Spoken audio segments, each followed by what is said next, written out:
whoa. Now, this is no Christmas fail, but I got the Christmas set up early. So when I think the Endoraptor, I tried it not. So I need to do something for November. Speaking of Endoraptor, let's imagine for a moment that the auction in the Lockwood Manor went a little different, and instead the Indoraptor was not sold to Russian mobster Anton Orlov, but someone else. What are you doing? This animal is not for sale. Relax. We'll make some more. So will they. Yeah, well, in this case, they happens to be Goji Center, and in this alternate universe, the research and artists from Goji Center HQ will do exactly as Dr. Wu feared. Except, instead of making more of these, we'll go ahead and make a few augmentations. Take this prototype and turn it into a creature capable of dispatching humans in the worst ways imaginable. Today's design will be made with the intent of creating a viable attack animal that could go toe-to-toe with almost any dinosaur that it might... You know, the Endoraptor is basically Captain America. feasibly encounter, except something huge like a T-Rex or Indom 2.0, but more so as a reliable means of dispatching human opponents. Before we begin cooking up Indoraptor 2.0, we should keep in mind three things. Number one, recall that the Indoraptor in Jurassic World Fallen Kingdom was an unstable prototype, and so the final design may have looked very different from what we saw in the movie. Secondly, the purpose of this reimagining won't be just to make an Indoraptor more lethal. It absolutely will be, but also to look for and add traits that will help get the job done, and also be a much more viable working animal. After all, wolves are far more dangerous than most dogs. I mean, as he said, can you imagine if we had this back at Vietnam and back at all this stuff? And I know people hate him, but when he said that, it made me feel bad for him, because he's right. A lot of innocent people died in that war, and it makes you wonder. I'm not justifying war, but Indian Americans feel free.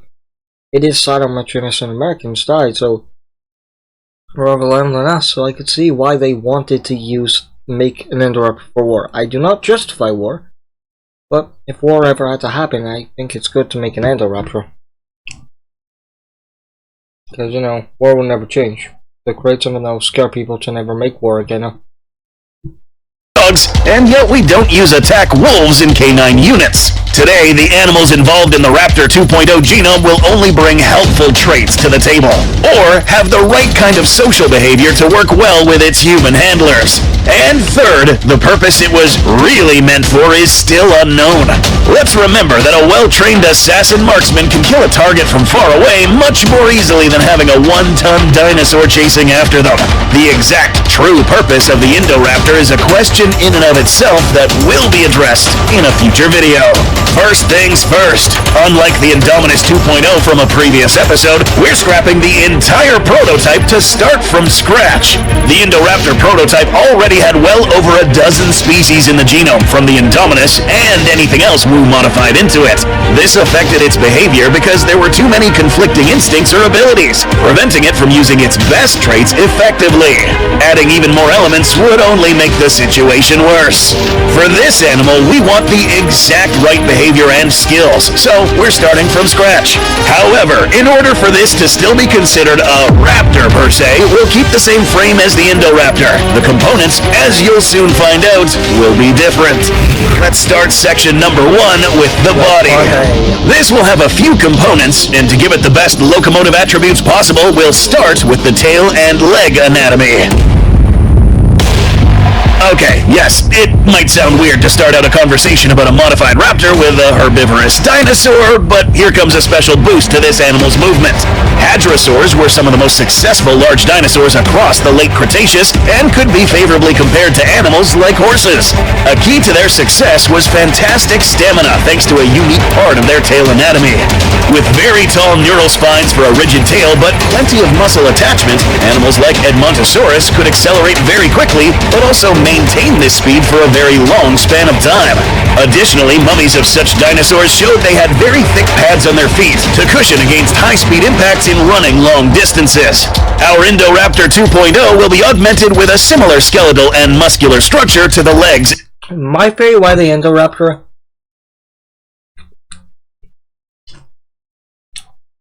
My theory is that the Indoraptor was probably not made for one person. It was probably made for groups. You know, it could get into a camo and kill everyone in there. Think about this one. let's say all the boys are sleeping, you know, they're all in their bunk beds, sleeping, just thinking about, you know, life, thinking about what they're going to do in the war. Then they hear the Indoraptor walking in, and they realize and tail, allowing Indoraptor 2.0 to run long distances out in the field without tiring out. It could be deployed in one area and then quickly run the field without tiring out. It could be deployed in one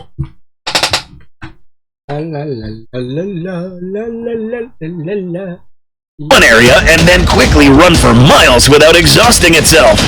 Now it's time to add the contributor of the main frame of this new Indoraptor. This is the good part.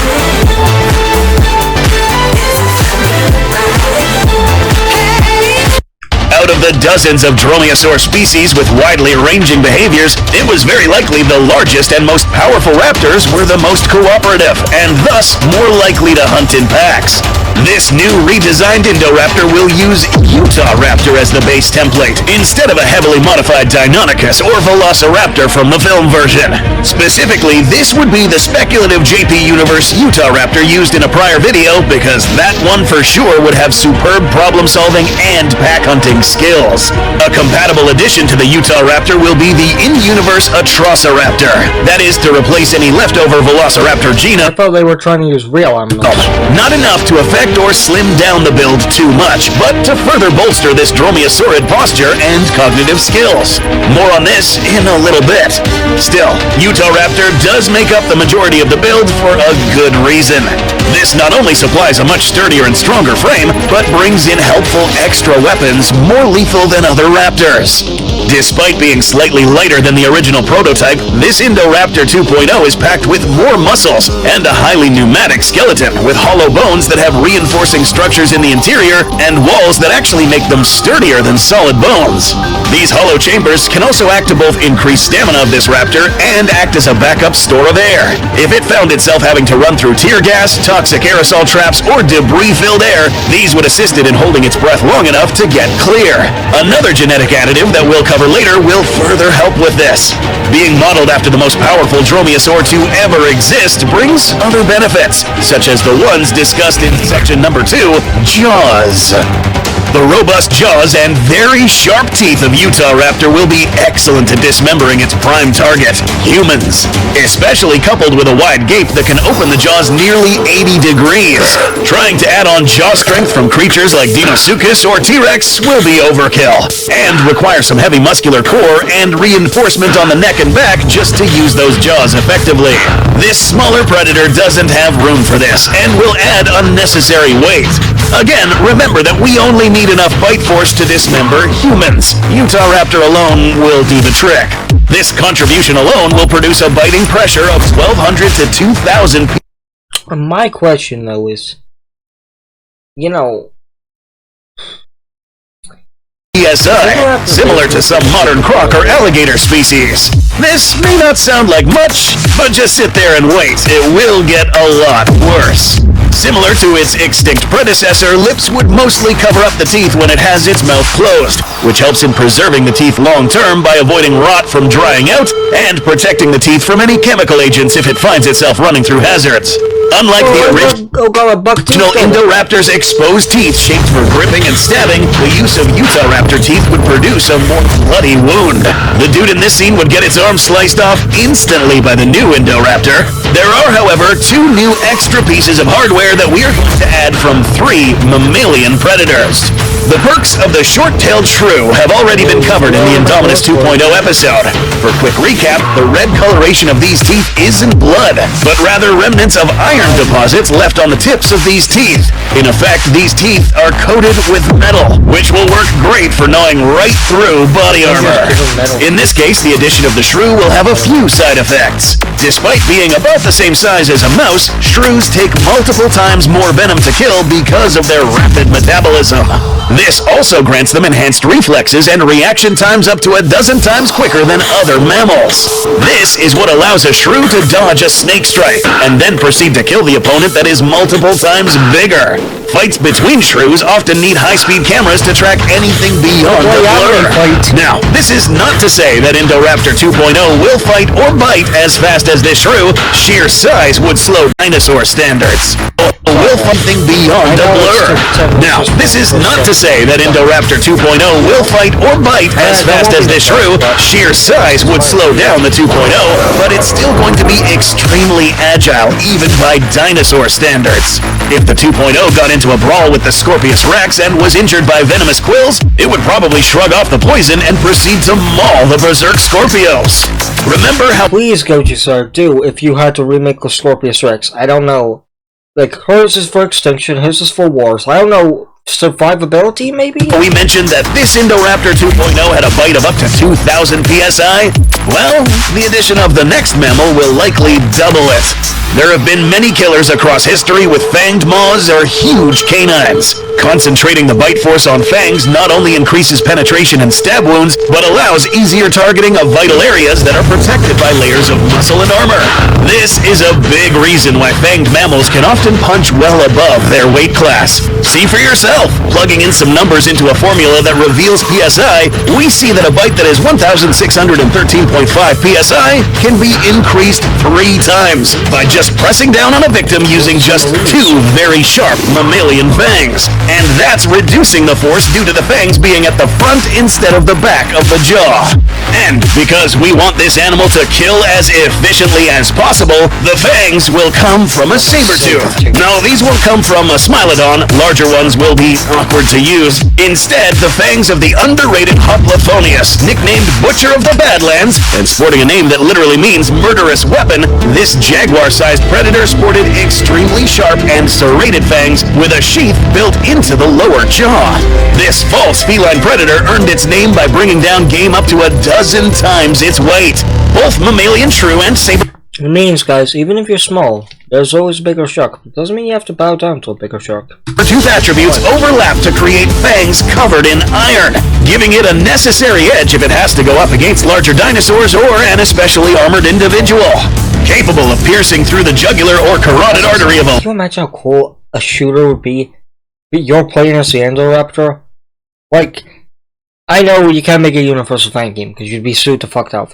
But an Indoraptor fan game where you're in a war would be so fun. a large animal, something its predecessor would have trouble doing with its peg-like teeth. The victims of a saber-tooth attack show that predators with these weapons could get creative when they're biting. Against armored prey, there were also some workarounds, such as stabbing directly into the brain case or going for the eye sockets. And this is not the only piece of hardware added on to the teeth. The incisors on the Indoraptor 2.0 might initially look like some kind of demented rodent, but they actually come from the Rodent from fucking hell. notorious vampire bat. Another mammal sporting blades sharper than shark teeth. A razor edge lacking enamel but protected by lips to keep them in good shape, these vampire bat teeth have been compared to blades slicing through tissue. With these teeth, even if the Indo bit down on armor that can flex and warp to slow down bullets like Kevlar, these teeth would go right through and open up a terrible gash. And the moment any teeth make contact, a follow-up attribute from the bat comes into play. Vampire bat saliva is coated in a potent anticoagulant venom called Draculin that keeps blood from clotting. This kind of venom would leak into any bite wound, and anyone who somehow managed to get away would leave a thick blood trail. No matter what they did, or even if they had any medical attention, they just won't stop bleeding for a very long time. This, as you may have guessed already, makes tracking down anyone who escaped easier. That is, assuming they don't just bleed to death. Now, think about this for a second. A well-trained Indo 2.0 could be commanded to bite a single target in the field and then fall back. Then follow the victim until he leads the Indoraptor to where the rest of the group is hiding. The end result is a horrific snout with bite force of a Utah raptor further multiplied by iron-covered teeth, saber fangs, and an anticoagulant tipped by bladed incisors. This is just the beginning. Soon you'll realize that this may be the most Where's his butthole? dexterous hybrid you've ever seen in your life. Wherever it is, its childhood. Yeah, that's what I was wondering. Unison. Wherever The our butthole C is. stands for children. But Section number 3, auxiliary weaponry. We've already talked about how marvelous the arm of an ape is from an engineering standpoint in a previous episode. A near-perfect mixture of flexibility and strength, making apes the only animals able to easily manipulate objects, carry their own weight, climb, and throw with great precision. So that said, it might be very tempting to pick the most physically powerful apes like gorillas or the extinct Gigantopithecus, or the most potentially aggressive chimpanzees. That said, almost any of the great apes would suit our needs quite well, but since behavior is going to be packaged with the DNA in some form or another, we're going to pick these guys, bonobos. These guys demonstrate complex creativity more so than looks like his body high as fuck. most other apes. One individual named Kanzi was taught to make simple stone tools. He didn't just get too good at it, but invented his own manufacturing methods better suited to him than humans. Look, bro is packing. He's smaller than me, but his balls. He's got bigger balls than me. He is more of a man than me. Chimps and gorillas don't have the same manual dexterity, so this is why for the hand portion of this hybrid, bonobo DNA will be extracted and placed specifically on the arms and appendages. In addition, another reason why we opted for Hoplophoneus earlier was because this animal came equipped with sharp recurved claws that are at least partially retractable. Its shoulder and upper arms gave it proportionally the most robust shoulder and deltoid amongst saber-tooths. These two together will make Indoraptor 2.0 much more adept at climbing or digging using its forelimbs. More interesting capabilities would be surprising victims by opening doors and windows to take people off guard. Fast twitch muscles would also enhance claw strikes and grant a lethal grip. This raptor can now grab someone by the neck and stab its claws through the throat or choke the life out of them for a more stealthy kill. 5 digits tipped with claws on each hand, and You see why an Endoraptor game would be awesome. the opposable thumb would make it extremely difficult to dislodge it if latched onto a larger animal. Utah raptor was one of those large dromaeosaurs whose weight prevented it from leaping a large distance. This is why we carefully selected the vampire bat earlier. Most species of bats are helpless on the ground because of how their pelvis is shaped. Vampire bats uniquely have the ability to run and jump on the ground. Endo 2.0 might not have the proportional same jump Baby oil? No! ability, but it will still be able to leap off the ground a good distance. With the solid combination of ape, bat, and Hoplophoneus for arms and hands, Indoraptor 2.0 would be capable of quickly scaling up the sides of buildings, climbing, digging a tunnel to get underneath an especially tall fence, all while able to stealthily move around corridors and catch anyone off guard. Now it's time to discuss the most important part of this hybrid. Section number 4, the brain. The most important aspect of any working animal is its mind. No matter how big and powerful, if it can't follow complex commands or if it turns on its handler, this is not a weapon but a liability. And there is one predator with unparalleled cooperative skills, able to read human body language effectively and quickly pick up on her own habits, even to the degree of being able to register and understand human facial expressions and our line of sight. Yeah, we're talking about dogs. The domesticated breeds of dogs known today are a result of careful selective breeding and behavioral manipulation that happened over 20,000 years, bringing forth animals whose relationship with humans is considered one of, if not the most sophisticated mutualisms in the Now, I've seen some arguments saying humanity ruined dogs and humanity saved dogs. animal kingdom. You might be able to tame a wolf, but it will never be as trainable or pass those traits on like a dog can. With proper care and smart handlers, Indoraptor 2.0 would be almost as loyal and obedient as any well-trained hound or shepherd. Again, making Indoraptor 2.0 bigger and stronger wouldn't always work for the purposes it's intended for. This is why police and military units use domesticated dogs, not lions or wolves. There are many breeds that would be suitable, but to align ourselves with a breed historically proven in warfare, a good contender would be the combat-hardened, now extinct, Molossian Hound. Thought to be the foundation for several large dog breeds we know today, such as Mastiffs and Great Danes. These were animals renowned for their strength, obedience, and loyalty. Add in the extra perks of being ideal guard dogs and companions in battle. Selecting this particular dog breed would further enhance the I mean, it is an extinct dog versus a Jurassic. nature of our new hybrid, and an extra helping of the previously mentioned bonobo gene would also factor. Cognitive tests have also demonstrated that bonobos are much less aggressive towards each other and likely to exhibit cooperative behaviors than other apes. A 2010 study on ape cognitive behavior revealed that bonobos have far better The reason they're nice is they're high as fuck. You see that guy's face? That guy is higher than the roof right now. You can't see the roof, but it's higher than that roof. Of reasoning and observation. I'll show you how high it is. I'm gonna stand on my chair. Look, that monkey is higher than that roof. Anyway, you guys get the point.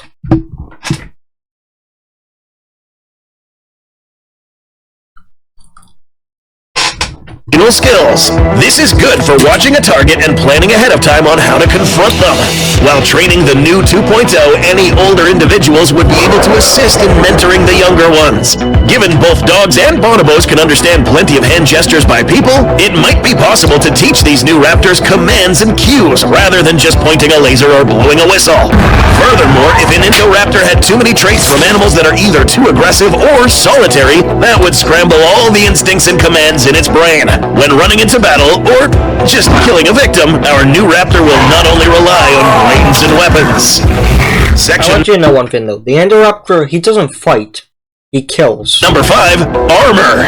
If the exterior of the 2.0 looks a bit fishy, that's because it should. It's literally from a fish.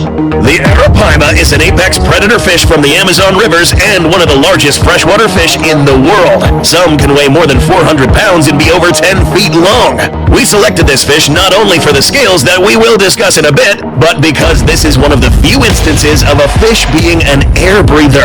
That's right, the arapaima is an air-breathing fish, needing to surface every 15 to 20 minutes to gulp air. This animal has extra blood vessels throughout its body to transport enough oxygen to vital areas and a valve to close off the windpipe so the 2.0 can run through potential gases without these seeping in. The skin is the key feature here. Fish scales are tough already, composed chiefly of bone, unlike keratin scales of reptiles. But the arapaima and our new raptor will put all other comparisons to shame. Each scale is composed of multiple layers of microscopic fibers knit together almost like plywood with mineralized, almost rocky outer plating acting similar to bullet-resistant ceramic armor, and then a strong flexible inner layer that acts like Kevlar. These scales allow for maximum mobility while still being extremely durable. How durable? For those who want a point of comparison, consider that a common main ingredient in bulletproof vests ceramic plating is silicon carbide, which has a fracture toughness score of 3 to 5. Arapaima scales have been found to have fracture points of 6.4. These scales can be further augmented. Vampire bats, while eating, have the ability to manage the heavy amounts of iron they take in with their bloody meals.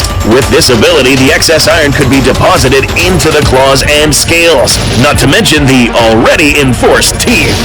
This scaly armor, as seemingly impenetrable as it is, has one final trick up its sleeve.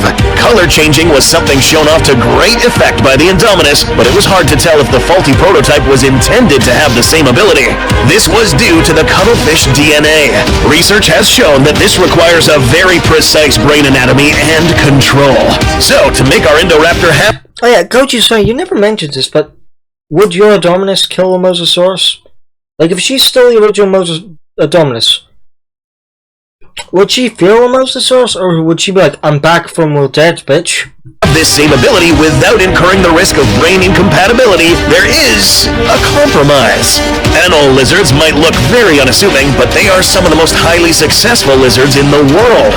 400 species in just one genus. Amongst these, the water anole is the one we'll use. This species has a simple but very effective disruptive camouflage, able to change the color of its body and stripes between various shades of green, gray, and brown. Changing the color of its striping also helps in making it harder to see through foliage or underwater. For a bit of a psychological effect, and this is because the main target is humans, some of the color pigmentation levels will be genetically modified on the surface to create a skull-like image when viewed from head-on. Imagine seeing that face looking up at you from the water, down a dark hallway, or up a tree. Okay, James was wondering why. Now he knows. trying to scare the shit out of you. Probably with some unlucky bastard's bloody arm in its mouth. And as an added perk, this lizard got its name for a reason. Water anoles are adept underwater thanks to a specific texture outside the scales, trapping air close to the skin. This allows the lizard to not only move quickly by running or swimming underwater, but even suck up some of the air through the scales and breathe out carbon dioxide to lengthen its dive. Strong claws and adhesive pads on the bottom of these toes help with both climbing and clinging to the floor when moving underwater. This attack animal could ambush a boat in the river by submerging and submarining its way towards it, crawling across the bottom to make less of a disturbance before climbing on board or yanking someone over the edge. Being able to find your target quickly and remain locked in is imperative for our Endo 2.0. In section number 6, we'll talk about senses. Pretty much the tools that this improved hybrid will use to track its prey. The baseline Indoraptor was intended to have echolocation abilities, and that is a good basis to start from. But this hybrid has several aspects that are both efficient and silent. Endo 2.0 keeps its echolocation abilities thanks to the integration of Vampire Bat, although admittedly not as good since it lacks ear cones and flight capabilities, but still enough to track down someone in near pitch black darkness and orient itself. These sounds are so high frequency that humans can't usually hear them, meaning that anyone this guy is detecting is unaware because 2.0 won't be making a ton of audible noise like the prototype. This bat resembles the abilities of some snakes as well. Thermal energy sensors built into the snout of the vampire bat have connections that feed back into the brain. This is similar to the ones found in pit vipers and used by the vampire bat to detect potential prey and find spots with optimal blood flow and thinner skin to strike at. Endo 2.0 takes these attributes and is capable of detecting which parts of the body are less armored and more likely to bleed out, especially with its anticoagulant saliva. Additional assets like the infamous good sense of smell hounds have alongside the shrew component means that 2.0 would be a superb tracker over a long distance. And seeing how well raptors track prey in movies, these attributes would further bolster this trait.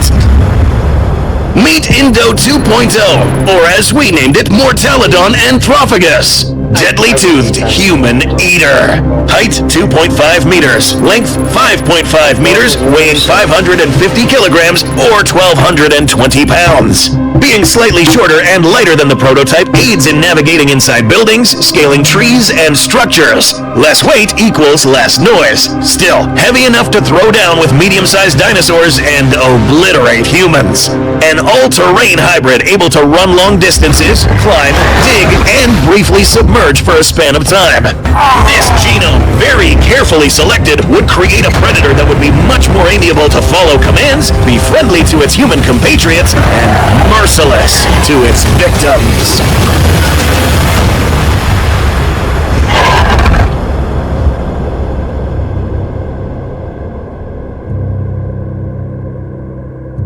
Honestly, I'd rather have done this right. Shoot my shot like, hey, hit the red dot like, hey, finger on the trigger like, hey. I liked it. I really liked it.